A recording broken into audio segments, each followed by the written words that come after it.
آپ کسی کے لیے دل میں برا جذبہ نہ رکھیں، اور کم از کم اللہ والوں کے لیے تو رکھو ہی نہیں، اس لیے کہ تم اللہ والوں کے لیے دل میں بغض، اناد، نفرت، اعتراض یہ رکھو گے۔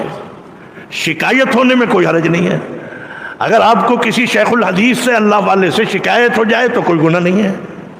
شکایت ہو گئی، جا کے کہو حضرت مجھے آپ سے یہ گلہ ہے، حضرت مجھے بس آپ سے کہنا ہے، کوئی حرج نہیں۔ لیکن ان کی نفرت بٹھانا، بغض رکھنا، عناد رکھنا اتنا بڑا وبال ہے کہ شاید کبھی کبھی ایمان بھی سلب ہو جاتا ہے۔ کوئی دل میں میل نہیں، کوئی اعتراض نہیں، کوئی شکوہ نہیں۔ یہ جو آج ہمارے یہاں ہر وقت گلے شکوے، دین پہ اعتراض، شریعت پہ اعتراض، اور پھر یہ چاہتے ہیں کہ اللہ میاں رحمتیں برسا دیں، انوار اتر آئیں، برکات اتر آئیں۔